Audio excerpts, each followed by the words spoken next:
మహాపాత్రేసారి యొక్క దివ్య చైతన్యంతో కనెక్ట్ అవుతూ జగద్గురువైన శ్రీకృష్ణ పరమాత్మ యొక్క శక్తి స్థితి జ్ఞానాలను తీసుకుంటూ మహావతార్ బాబాజీ, శ్రీ లాహిరి మహాశైలు, శ్రీ యుక్తేశ్వరి గిరి గారు, శ్రీ పరమహంస యోగానంద గార్ల అద్భుత గురు పరంపరను కూడా చక్కగా తలుచుకుంటూ లాహిరి మహాశైల జీవిత చరిత్ర గురించి తెలుసుకుంటున్నాం మనం మాస్టర్స్. ముందుగా ఆయన కుమారుడు ఆయన ప్రస్తావన చెప్తున్నారు, అది తెలుసుకుంటూ ఆ జ్ఞానంలోకి చక్కగా వెళ్ళిపోదాము.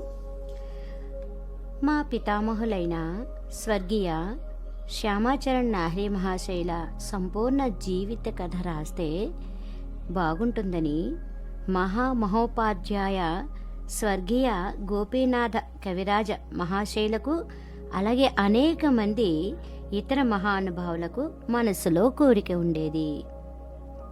జీవిత కథ రాయడాన్ని గురించి అందరూ పట్టుబట్టారంట. స్వర్గీయులైన మా పూజ్య పితామహులు స్వహస్తాలతో రాసిన డైరీలు 26 నా దగ్గర ఉండటము, నేను మా నాన్నగారి దగ్గర ఉండటము, వారి ఆప్యాయనానికి పాత్రుడనై ఉండడము కూడా దానికి కారణాలు. పౌరాణిక యుగంలో సమస్త ఋషులు, మునులు గృహస్థులన్నమాట. ముందు ఫస్ట్లో అందరూ గృహస్థులే. వారు గృహస్థాశ్రమంలో ఉంటూ సాధన ద్వారా ప్రత్యక్షానుభూతి పొందిన తత్వం అన్నమాట. ఈ రోజుల్లో ఇప్పటి వరకు కొన్ని వేల ఏళ్లుగా లభ్యం కాలేదు. కానీ లాహిరి మహాశయులు జీవితాంతం వరకు గృహస్థ జీవితమే గడుపుతూ పెన్షన్ను పొందే వరకు ప్రభుత్వోద్యోగంలో మునిగి ఉంటూ చివరికి ప్రైవేట్ నౌకరీ చేస్తూ ఉండి కూడా వీటన్నిటి మధ్య సాధన చేస్తూ అన్ని ప్రత్యక్షానుభూతుల ద్వారాను, శ్రవణ దర్శనాదుల ద్వారాను ఆధ్యాత్మిక జగత్తుతో అనుసంధానం కావించుకున్నట్లుగా ఈ యుగంలో మరెవరికి సంభవం కాలేదు. యోగ మార్గంలో ప్రత్యక్షానుభూతి సంపన్నులైన సాధకులు ఈ యుగంలో ఎవరెవరంటే మహాత్మా కబీర్, తర్వాత లాహిరి మహాశయులు ఒక్కరే అన్న విషయంలో ఎలాంటి సందేహము లేదు, మనకి ఇబ్బంది లేదు. కబీర్ ఈ జన్మలో ఉత్తమ బ్రాహ్మణ వంశంలో పుట్టాడని అనేక మందికి, ముఖ్యంగా వారి శిష్యులకు ఉన్న అభిప్రాయం. అయితే దీనికి సాక్షాత్ ప్రమాణం మాత్రం లభ్యం కాలేదు. అయినప్పటికీ కబీర్ వాక్కులను లాహిరి మహాశయులు తమ డైరీలో వ్రాసి పెట్టిన అనుభూతులను చూసినట్లయితే ఈ అభిప్రాయమే సరైనదని అనిపిస్తూ ఉంటుందన్నమాట. రిమి ఝిమి ఝిమి రిమి ఝిమి చాదిరియా బినిరే అన్నాడు కబీర్. అంటే ఆయన పాలన పోషణలు మగ్గపింట్లో జరిగాయన్నమాట. ఆయన నేత పని చేస్తూ ఉండేవాడు. హఠయోగాన్ని అభ్యాసం చేస్తూ ఉంటారు. అనేక ఆసనాలను, ముద్రలను, తదితరమైన వాటిని అభ్యాసం చేస్తూ యోగా అభ్యాసం చేస్తున్నామని అనుకుంటూ ఉంటారనమాట. అయితే వారి అభ్యాసం వల్ల శారీరకమైన ఉపకారం తప్పకుండా జరుగుతుంది. కానీ ఆ ఉపాయం వల్ల శరీరంలో ఉన్న ఆత్మతో అనుసంధానం జరగదు. మనసు కూడా స్థిరం కాదు. మనస్సుకు స్థిరత్వం లేనిదే సాధనా రంగంలోకి ప్రవేశించలేడు. ఇందువల్ల రాజయోగం అవసరం ఏర్పడిందనమాట. కేవలం మనస్సుకు స్థిరత్వం కలిగినంత మాత్రాన సాఫల్యం కలగదు కదా. మనస్సుకున్న చంచలత చాలా వరకు తగ్గినా కూడా ఉపాయం లేదు. ఆత్మ సాక్షాత్కారం కలగనంత వరకు బ్రాహ్మీ స్థితి ప్రాప్తించదు. భూమధ్య స్థానంలో కూటస్థ చైతన్య దర్శనం కలగనంత వరకు మనుష్య జీవితం సఫలం కాదన్నమాట. భ్రువోర్మధ్యే ప్రాణమావేశ్య సమ్యక్ సతం పరం పురుషము పైతి దివ్యం. అంటే దీనికోసం రాజయోగం అనేది అవసరం అన్నమాట. హఠయోగము, లయయోగము ఒక చోట కలవడం లాభకరం. ఇక్కడ రాజయోగం ద్వారా మనసు స్థిరమవుతుంది. లయయోగం ద్వారా ఆత్మ సాక్షాత్కారం కలుగుతుందన్నమాట. ఈ సాధనలను అభ్యాసం చేయడం వల్ల శరీరానికి కలిగిన బడలికను పోగొట్టుకోవడానికి హఠయోగం మాత్రం అవసరం. ఒకే ఆసనంతో ఎక్కువసేపు సాధన చేయడం వల్ల కలిగే జడత్వం హఠయోగం ద్వారా దూరం అవుతూ ఉంటుందన్నమాట. మనం ఈశ్వరుణ్ణి వైకుంఠంలో వెతుకుదాము, క్షీరసాగరంలో వెతుకుతాము, తీర్థాల్లోనూ మందిరాల్లోనూ మసీదుల్లోనూ వెతుకుతాము. కానీ మన శరీరంలోనే భ్రూమధ్య స్థానంలో ఎప్పుడు విరాజిల్లుతున్న వాణ్ణి ఎరగము. ఆయన్ని వెతకాలన్న పట్టుదల కూడా మనకు కలగదు. ఈ దేహపురంలో భ్రూమధ్య స్థానంలో ఆ ప్రత్యక్ష దేవాత్ముడు విరాజిల్లుతున్నాడు. ఆయన్ని దర్శనం చేసుకునే విషయం ఋషులందరూ ఏకవాక్యంతో వ్యక్తం చేశారు. దాని సాధనా పద్ధతిని, కౌశల్యాన్ని పొందే మార్గం చూపించారు. కానీ కాలాంతరంలో లుప్తమైపోయింది అదంతా కూడా. దానికి ప్రధాన కారణం ఏంటంటే సాధనా సాపేక్షత. ఈ సాధనను ఫలింపచేయటానికి కొంత సమయము, ధైర్యము అవసరం అన్నమాట. ఇందుకు ఎవరూ పూనుకోరు కదా. దానికి కూడా ఒక ముఖ్యమైన కారణం ఉందండోయ్. ఈనాటి పరిస్థితి ఎలా ఉందంటే, చాలామంది గురువులు నెత్తి మీద చెయ్యి పెట్టగానే సమాధి కలుగుతుందని, మనస్సు స్థిరమైపోతుందని, ఇంకా ఇలా ఏమేమిటో చెబుతూ ఉంటారు. ఈ కారణం వల్ల కాలం నష్టం కాకుండా ఉండాలనుకుంటాడు సాధకుడు. ప్రపంచంలోని సత్తా సంపత్తినంతని త్యాగం చేస్తేనే కానీ ప్రాప్తించనిది ఇంత సులువుగా ప్రాప్తమయ్యేది కాదని కాస్త లోతుగా ఆలోచించి చూస్తే మనకే తెలుస్తుంది కదా. ఈ దేహమందిరంలో చిత్ స్వరూపంలో జీవాత్మ అన్న పేరుతో భ్రూమధ్య స్థానంలో ఒక దేవత విరాజిల్లుతున్నారు. అలాంటి సత్య వస్తువుని గురించి సాధన చెయ్యకుండా ప్రజలు వ్యర్థంగా భ్రమపడుతూ తిరుగుతూ ఉన్నారు. బ్రహ్మ విష్ణు శివులను గురించి మనం వింటూ వచ్చాం. కానీ ఈ ముగ్గురు దేవుళ్లను కూడా పర్దామాటున ఉంచి ఆడిస్తున్నవాడు ఏనాడు బయటకు రాలేదు, రాబోడు కూడా. అయినప్పటికీ ఆయన్ని అన్వేషించటం మాత్రం, లేదా సత్యవస్తు సంధానం చేయడం మాత్రం జీవిత పరమానందం. ఆర్యమత ఆలంబులమైన భారతవాసులం బ్రహ్మ విష్ణు మహేశ్వరులను మన్నిస్తున్నాము. కానీ ప్రపంచంలో ఇతర ఈ దేవతల పేర్లు అయినా విని ఎరగం. అయినప్పటికీ సృష్టి స్థితి లయాలను, సత్వ రజస్తమో గుణాలను ఎవ్వరూ ఉపేక్షించలేరు. ఎందుకంటే ఈ మూడు స్థితులు గుణాలు లేని చోటు లేదు. అంటే అన్ని వస్తువుల్లోనూ ఇవి వ్యాపించి ఉన్నాయి. వీటి కార్యాలను, శక్తులను అనుసరించి దార్శనికతత్వం ద్వారా వీటికి రూపకల్పన జరిగిందన్నమాట.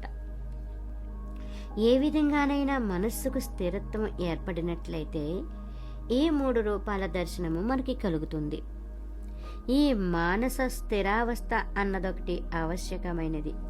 కొంత ఆభాస కూడా ఉంటుంది. కానీ ఇది మాయాపరమైనది, భ్రమాత్మకమును అన్నమాట. ఎందుకంటే ఈ రూపాలు సత్యము నిత్యము అయినట్లయితే ఏ దేశవాసి అయినా, ఏ మతావలంబి అయినా వీరి దర్శనం పొందగలగాలి. కానీ అలా జరగడం లేదు. కానీ ఎవరికి ఏ విషయాల్ని గురించి బోధ జాగృతమై ఉందో, లేదా ఎవరికి ఏ ధారణ ఉందో దాని దర్శనమే పొందుతున్నారన్నమాట. అయితే భ్రూమధ్య స్థానంలో మనస్సు స్థిరమైన మీదట దర్శనమయ్యే జీవాత్మ లేదా కూటస్థ బ్రహ్మ అందరికీ సులభుడు. ప్రపంచంలోని సమస్త సాధకులకు ఆయన దర్శనం ప్రాప్తిస్తుంది. అక్కడ భిన్నత ఏదీ లేదు. పరమాత్మ అయితే మన పరిధికి అవతల ఉన్నాడు. కానీ జీవాత్మ అంటే కూటస్థ బ్రహ్మ మన పరిధిలోనే, మనకి అందుబాటులోనే ఉన్నాడు. ఘట్ ఘట్ విరాజే రామ్, ప్రతి దేహంలోనూ వెలుగందే రాముడి దర్శనం ఇదే. ఇంత గొప్ప సత్య వస్తువును గురించి మనం ఎందుకు సాధన చేయడం లేదు? దీనికి కారణం మనస్సుకున్న చంచలత్వం అన్నమాట. అయితే మరి మనసు చంచలం ఎందుకు అవుతుంది? ప్రాణం చంచలం కాబట్టి మనస్సు కూడా చంచలమే. ప్రాణానికున్న చంచలత్వానికే మనస్సు అని పేరు.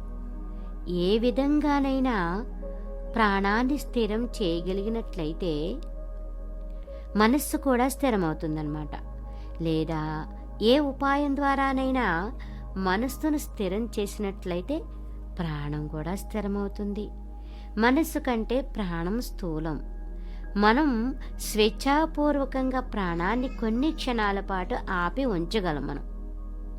కానీ మనస్సును నిలిపి ఉంచటం చాలా కఠినం.